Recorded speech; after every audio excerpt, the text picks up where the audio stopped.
Tēnā koutou katoa. I'm Sue McKay from Philanthropy New Zealand. Welcome to everybody here today and the warmest of welcomes to our very special guest, Jan Logie. So Jan has been a Member of Parliament since 2011 and is currently the Parliamentary Under-Secretary to the Minister of Justice, Andrew Little.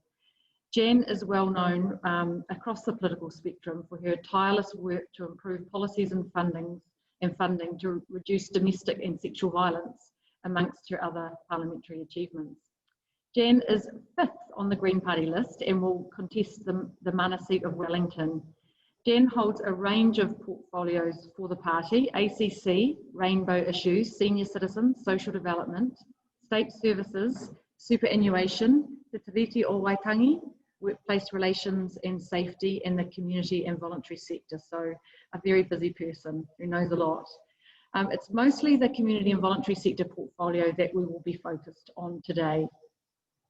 Thank you so much, Jan, for coming to talk with us today. I do have to own up that I have been given a pretty considered view of your performance when you talk with groups. Recently you took time out to talk with Brooklyn school children to help them with their understanding of the political system and the upcoming election. Now, we know New Zealand is small and Wellington is even smaller.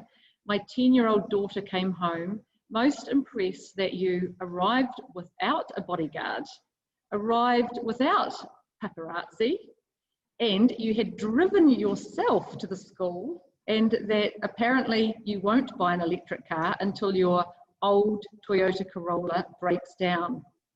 She also said that out of the visiting politicians, you were the one that she'd feel the most comfortable asking for help, and that if you were a neighbour, she would be happy to go over and ask to borrow a cup of sugar for her baking. So we'll see what impression you leave today with the grown-ups. But seriously, thank you so much for your time. So we have invited Jan, as well as spokespeople from other parties, to speak with us to strengthen the relationship between philanthropy and politicians, and due to the sector's desire to work with whoever is the government of the day. So our aim today is to get a greater understanding of the Green Party's approach and what it would mean for philanthropy and grant making, and what it would mean for the community groups that philanthropists and grant makers fund and the causes they care about. So we're really interested too in what the Green Party might seek in any coalition agreement that is aligned with our sector, because we know that coalition parties can have great power in particular areas. We also intend that these relationships and conversations will lead to the philanthropic and grant-making sector having more influential relationships with decision makers, increasing its political influence to support the end goal of more and better philanthropy in Aotearoa New Zealand. The Green Party does have a community and voluntary sector policy, which we were pleased to see, and this can be found on its website, and Jan will no doubt refer to the contents of it today. We have given Jan, along with the other political spokespeople, a paper that sets out the key areas that many of our members care about, and we've shared this with our membership as well. And these areas are accessing imputation credit refunds, a review of the gaming sector, greater community sector voice, both at the sector level, the official level, that's the public service, and also political. We seek greater representation for philanthropy and grant making and decision making, for example, where government and philanthropy are effectively co-investors. We look to government to fully fund government services where government has chosen to contract not-for-profits to deliver them, rather than the current model where they pay some of the costs of delivering those core services. Many funders see themselves as the risk capital of the social sector, so are really interested in partnerships around proven innovations and initiatives. Our sector is heavily and increasingly involved in impact investment, for example, in the social housing space. And there's strong interest in things like social innovation funds and impact bonds. Now, while these points are commonly discussed, our sector is really diverse, and so there isn't unanimous support for or a single view of all of them, so we don't speak for all our members. So just to finish off setting that scene, the philanthropic and grant-making sector is interdependent with government, where it funds to meet common objectives, and there will always be many shared goals regardless of who is in power. Now, we have put 3 questions to Jan. already, and so we're now going to put these to her, and then we'll move into discussion, and we'll take questions from the audience, and we'll be wrapping up by 3 p.m. So we encourage people in our audience today to submit questions via the Q&A function. This webinar is being recorded. There are quite a few people who could not attend to watch live, but wanted to watch it afterwards. But everything that people ask will be anonymous. And you can also chat if you like, and others watching this webinar will see your chat, but those watching the recording won't. So Jen, first of all, I'll put the first question to you, and you may also just want obviously to introduce yourself before you kick into the answer. So the first question is, how do you see the respective roles of government, philanthropy, and the community sector? Welcome, Jen. Kia ora, tēnā koutou katoa, ngā mihi nui kia koutou, ko Jan Logie aho, and it's a real pleasure to, this is the first time I've had a community or interest group hold a one-on-one session to interrogate the policies, and even though it's called an audience, and I've never been subject to being an audience before, I love the idea because it feels like this is an opportunity to have a real in-depth conversation, and I welcome that, and thank you for the prompt that this kind of format provides for us to reflect on where we're at in our thinking on these issues, and that they're very specific questions that I really appreciated and loved. And just to say a little bit about my background, as well as I'm our community and voluntary sector spokesperson, as Sue said, and that's partly because I've spent quite a lot of my working life working in the community, and have through those times been incredibly grateful to the organisations of the city councils who were part funders of groups and provided in-kind support to organisations I was part of, for the big grant funders like J.R. Mackenzie, who had very close and mentoring relationship with, as well as providing the financial support, as well as a range of others that we applied to one-off grants for. So that I really do recognise from the community level the importance of the work that you're all doing, and the connection between what I hope is government's vision for us as a country. So to get to the first question, which is how do we see in the Greens our respective roles? Well, and I think this is possibly a bit of a moving feast, and I wouldn't lock down this answer, because I think it's actually something that we have to keep interrogating and having those discussions together to work out where the overlaps and the boundaries are. Loosely, I would say that government's first role is to honour Te Tiriti o Waitangi. Not something that we've actually done very well up to this point, but I think that's and for the Greens, that's the foundation for us as a country, so that needs to be our first duty.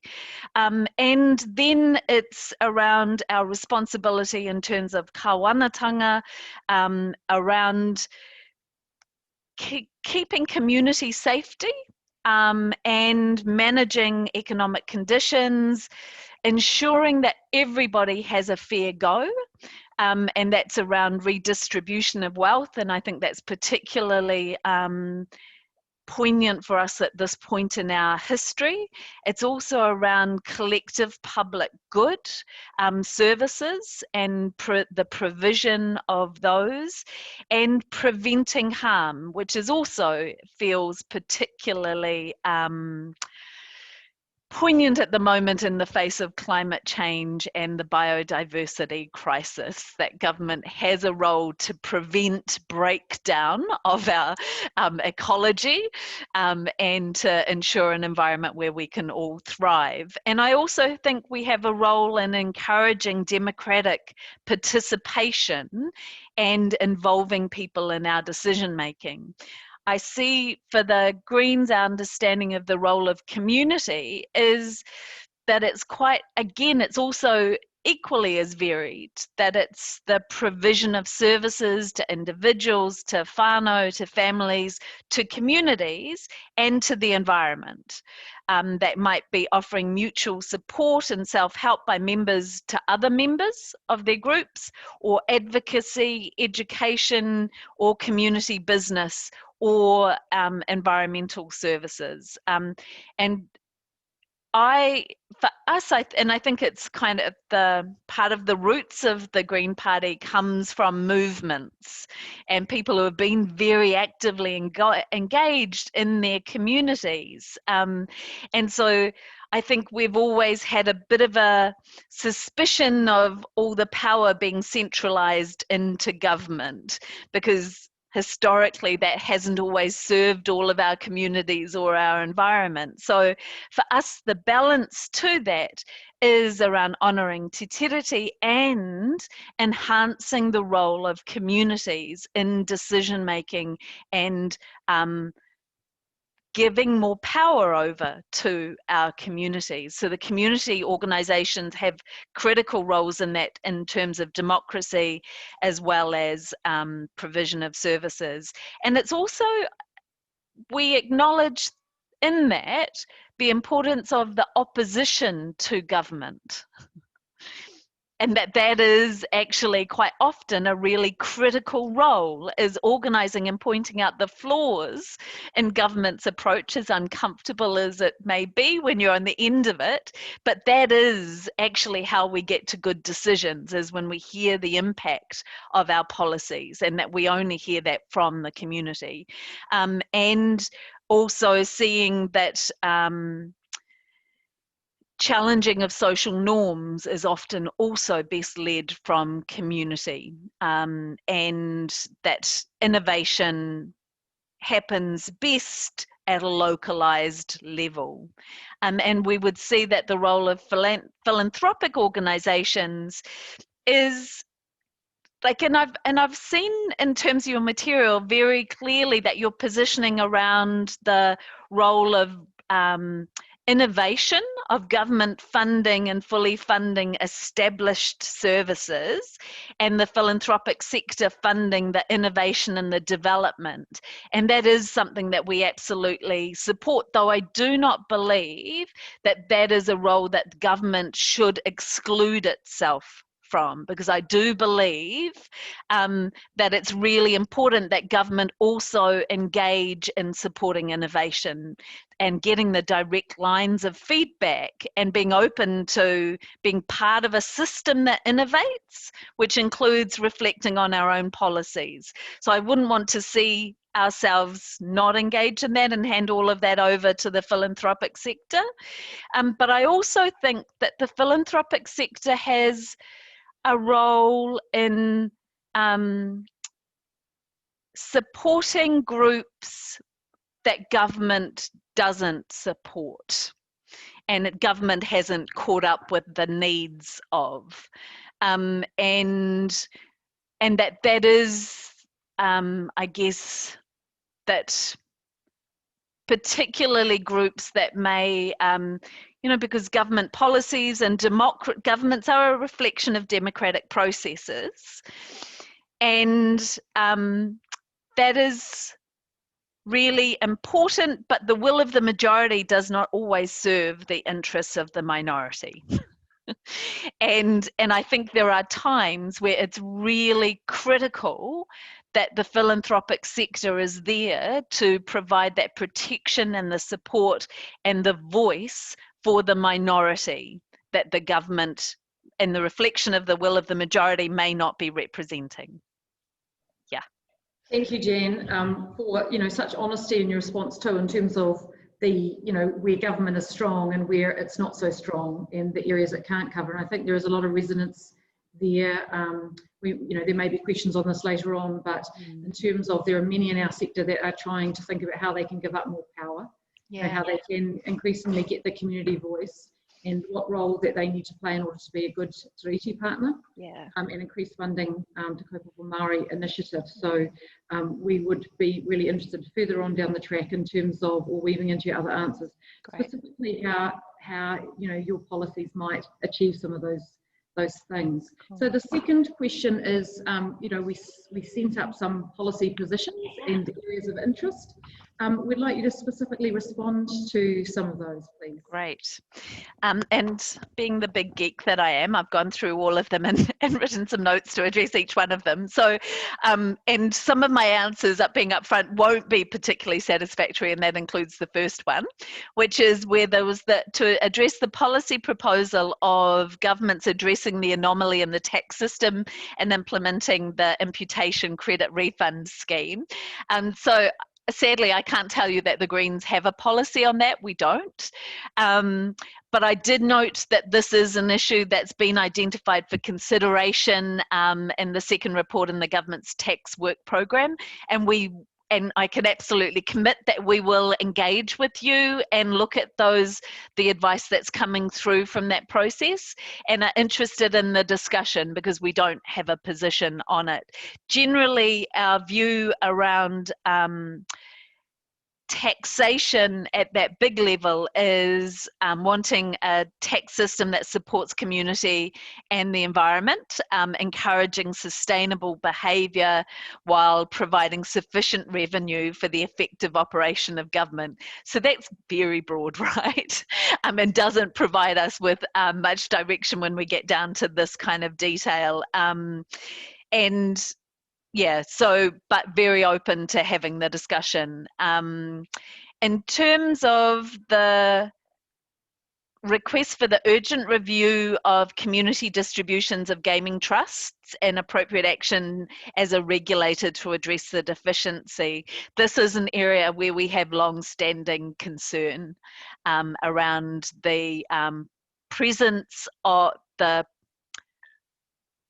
in effect, pokie machines in our communities causing harm, and that they are in our view, a particularly dangerous form of gambling that needs a specific address to that. And we want to work towards getting rid of all Class 4 non-casino gambling machines by giving councils the power, in full consultation with local residents, to eliminate pub-based pokies from their districts. And that we recognise that a dependency has been set up in the community on the resources, the meagre share of the resources that our community organisations get from pokies, but nevertheless groups, because as the Martin Jenkins report showed, have been so significantly underfunded that every bit counts. So we have the policy of creating a fund to replace that money, so that community organisations don't have to be dependent on it, and that we don't believe that we need those machines in our community, that they, you know, the recreational value of them does not outweigh the harm that they cause. So that is our policy on that issue. In terms of the questions around, and I do know that the group, and I heard in the introduction, have different views around social innovation funds and impact bonds.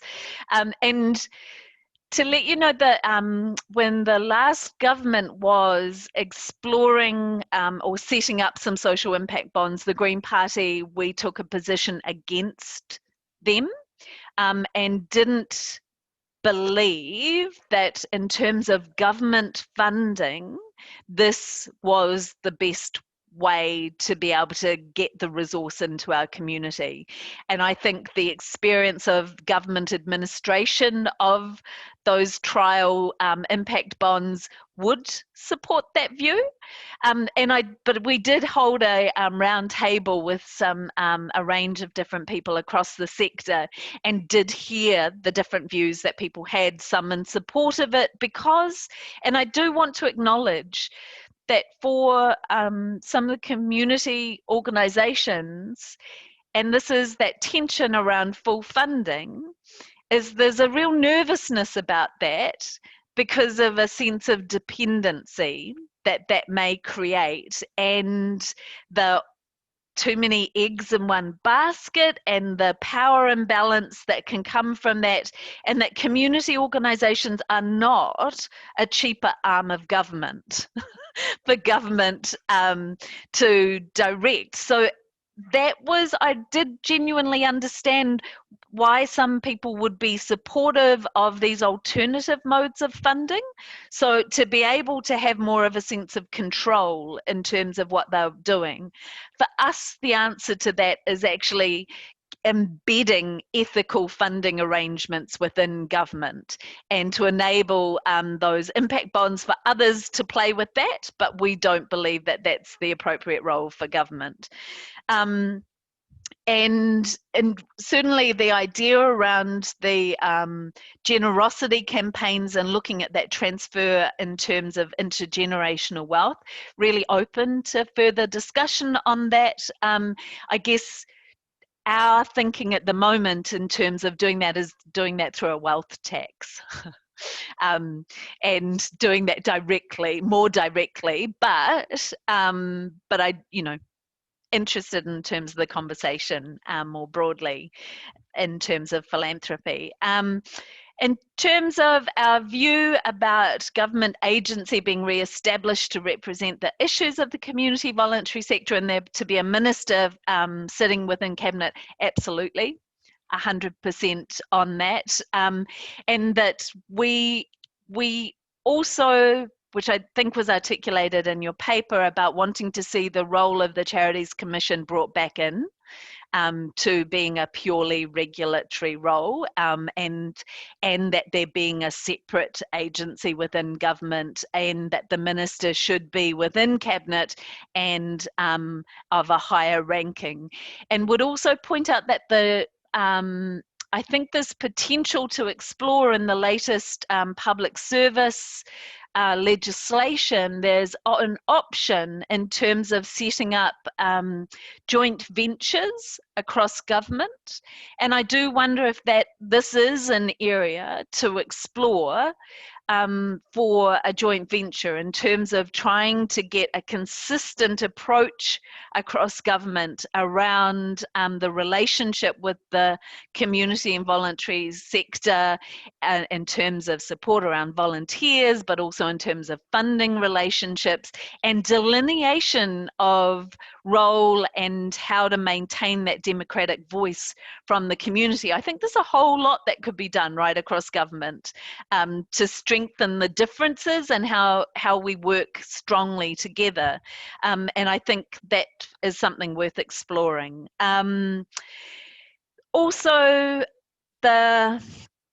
I think around, also would acknowledge that for the Greens, we've often spoken about, and I know in the sector there has been as well, have spoken about the community, voluntary and tangata whenua sectors, and acknowledging the need for separate processes and working out how government becomes a good treaty partner in this area of work. And some of the feedback that I've certainly been hearing, and we have a commitment in terms of our policy around, is ensuring that Māori define who a kaupapa Māori service is, as opposed to government defining that. And we haven't got to that point yet within government, and it feels to me as if that's quite central. It's also ensuring that the intellectual property of work led by Māori within a kaupapa Māori or te ao Māori context needs to remain with Māori, and should never be bought through funding arrangements by the Crown, and that there needs to be mechanisms for oversight of our work, and we need to build in much more around partnership in the work that we are doing. So there are some of the key areas that I'm aware that are quite live at the moment. And so the other question around future, or government recognising the significant contribution of volunteers and provides funding to revitalise the volunteer workforce. Yes. So our policy is to ensure government policy across government departments recognises the contribution of volunteers and fosters a culture which promotes and supports volunteering as a key part of community life, which is again where I think potentially a joint venture could really interrogate what that would require, because from what we see is actually that requires people to have decent enough incomes to be able to participate in a voluntary basis.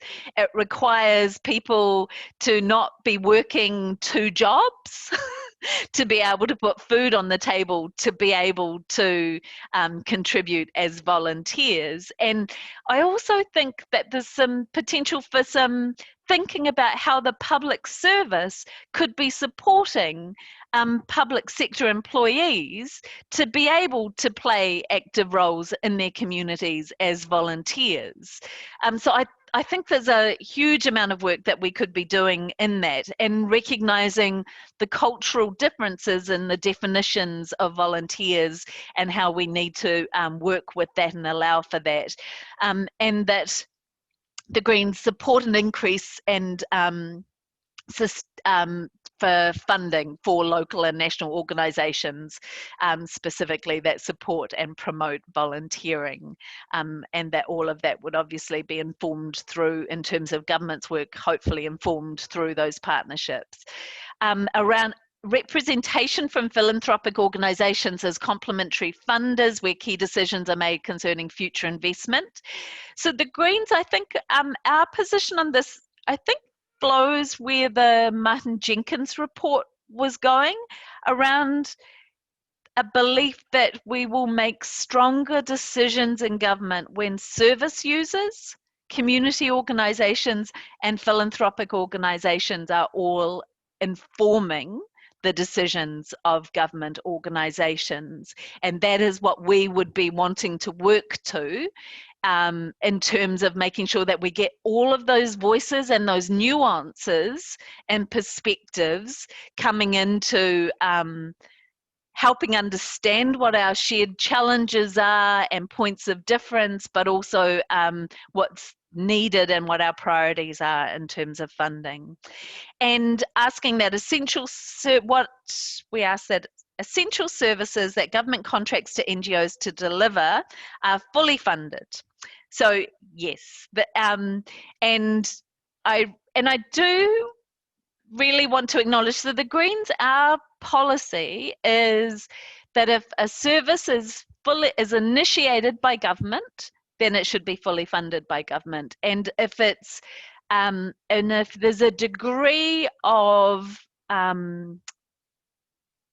specific outcomes or process that's required from government, then that also should require it to be fully funded by government.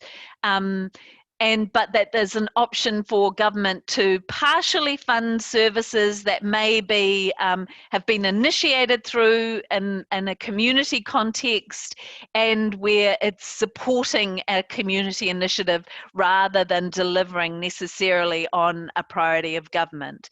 I think, and that is, I guess, that difference around essential, possibly, though I'm sure for the service users or the people accessing the other services, that would be up for debate, right? And I think that always needs to be interrogated. And I do just want to acknowledge, in terms of the Martin Jenkins report, the breakdown in terms of the underfunding, and where the largest proportion of the underfunding was in effect in the wages for the staff at $300 million, and 200 million, I think, was around unmet demand, and 130 was core infrastructure and overheads. And I think it's really important to be thinking for government to be acknowledging those 3 components and the impacts of not fully funding services. in those areas, and we've seen it clearly in social work area where when Oranga Tamariki provided pay equity for their social workers, and then the flow-on effect of that for community organisations of retaining and attracting new staff when the government was able to pay at a much higher rate. There is a symbiotic relationship.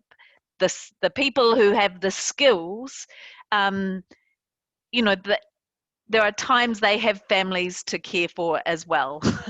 And we need to ensure that they get to freely choose where they work rather than being forced into working for government because to put the food on the table.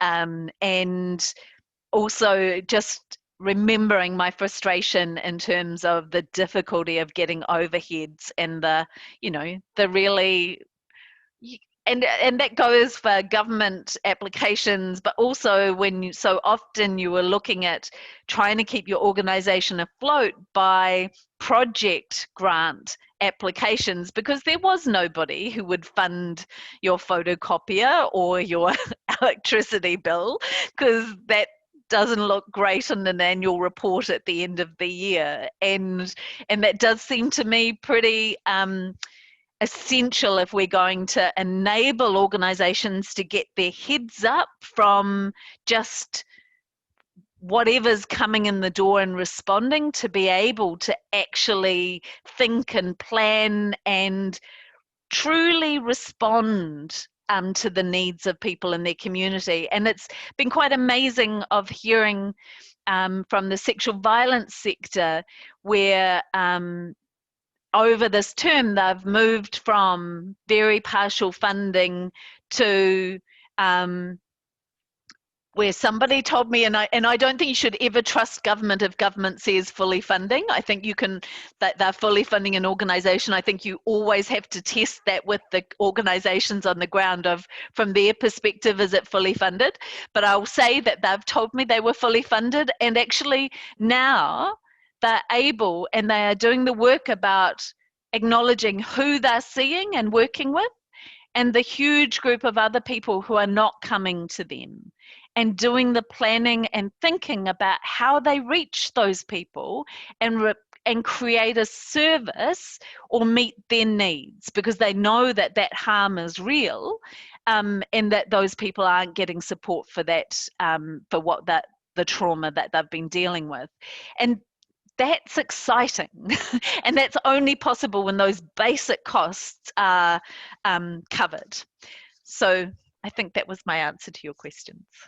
That's great. Thank you so much for those fulsome answers, but also the specificity. No, it's really good, because sometimes you get politicians and they have a bit of a chat and there's not the specific details, and there was a lot of specificity in there. So I think people got a really good feel for what the Greens are about in terms of the community and voluntary sector. So thank you for that. Now I will give you 2 more minutes. If there are any other policies that you think it is important to mention to this audience of philanthropists and grant makers. So very quickly, I think it's really, I do think government policies in terms of addressing climate change and reducing inequality in terms of incomes absolutely are central to this conversation, because that's freeing up the work of government and community organisations and philanthropic organisations to deal with the other things rather than the harm that government policies is causing. We need to stop government policies causing harm. Also, just want to be interested in feedback on the idea around whether how we could, on a te tiriti, when we are appointing people to funding bodies and community trusts, and whether government is doing good enough job in terms of ensuring representation of historically marginalised communities in that work. I can answer that question, and it's no. The sector doesn't think that there is a good enough job being done there, so we'd really support working with you in that space. Okay, thank you. So that was great that you mentioned that. I guess specifically, can you comment, this is a question that's come through, around the role that philanthropy could play in alignment with government collaboration partnership in terms of tackling climate change, which is one of the issues that you mentioned.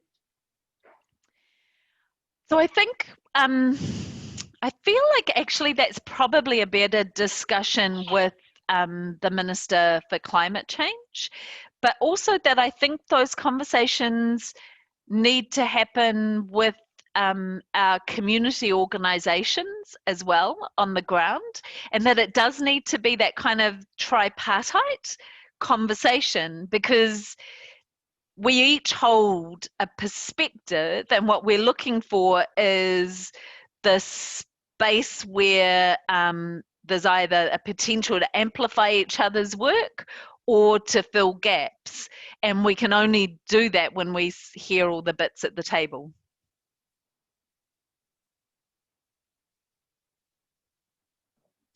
That's great. In terms of the, another question in terms of the comment you made before around the new funding that would replace gaming funding, would that be in addition to existing community sector funding? Yes, absolutely, absolutely. It would have to be, because at the moment the pokey money is an addition. Yeah. Yeah, and related to that, there is a view that gambling will happen, and the purpose of those gaming regulations is to regulate it, so people can get help. So can you speak to that? Yes, gambling will happen. I'm not averse to a good old raffle myself.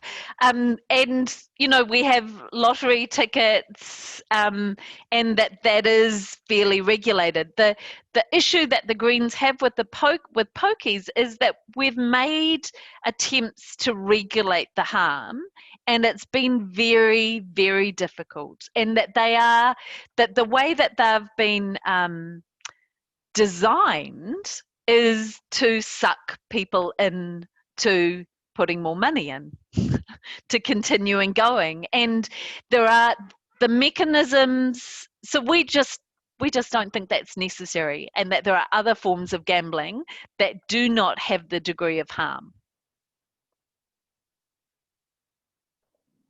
Okay, that's great. Now, they were the questions that came through. So I'm going to start to wrap up. Reflecting on the conversation, Jan, is there anything else that you'd like to share? Any kind of last point? I guess one of the things that I think for me at the heart of the Greens approach generally is acknowledging that we need everyone to be part of these really big challenges that we have as a society, and that government needs to do much better at establishing good partnerships and working out receiving feedback actually from others on how we can do our job better. And so I just want to thank you all for because this is a part of a way of creating the possibility of that relationship. So thanks.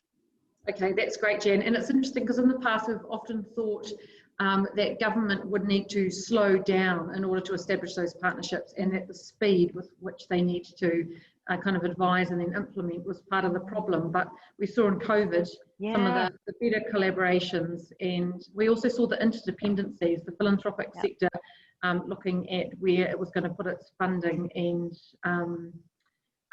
you know, government moving at such scale. Oh, we have got one question that's just come in, so I will put it to you. Jan, have you ever considered being the minister? So I guess, what are your aspirations, I guess, in terms of post-election? Well, to get back in. I've got to say, this is a precarious game, and so that is my first aspiration. And after that is, to be honest, I love this portfolio, and that's, though I would say I do think Minister Williams is doing a great job, but it is one of those portfolios that for me just so sits at the heart of green kaupapa, because it is those intersections and that movement from our community, and for me, community's at the heart of where all the good things happen. So I would personally love that. But right. And after saying that we're kind of wrapping up, we've had a couple more questions come in, so we're going to shove them in there at the last few minutes. So if government, community and philanthropy do come together, who invites who? Often we find that government funding has already been tagged to government strategic areas. Yeah. And I don't think fundamentally that would ever change, to be really honest, because part of government's role is reflecting the democratic will of the population and the issues that people go to an election for, which is supposed to inform our priorities, putting aside COVID. And I think you could critique quite well what's happening at the moment, and I think that would be appropriate. In terms of calling to the table, I think it is a really good question. I suspect at different times it should be different parties calling the others. Actually, I'd love to see that relationship built in to government planning and work, so that nobody has to. But I also recognise that this kind of fora, that there should be where the community can call in the minister and members of other parties, so that they can help advocate and put pressure beyond what the government is doing. And I think that's for you to call in those parties at those times. That's great. Thank you very much. So thank you, Jan. Thank you for the time that you put into preparing for this. It's great to see that policy, so people actually know what the Greens stand for.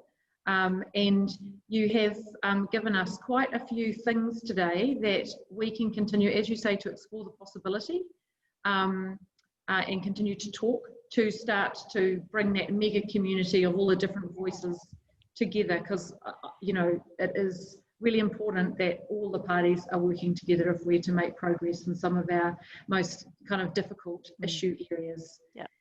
So on behalf of everybody here today, thank you so much. Matiwa. Thank you everybody for coming.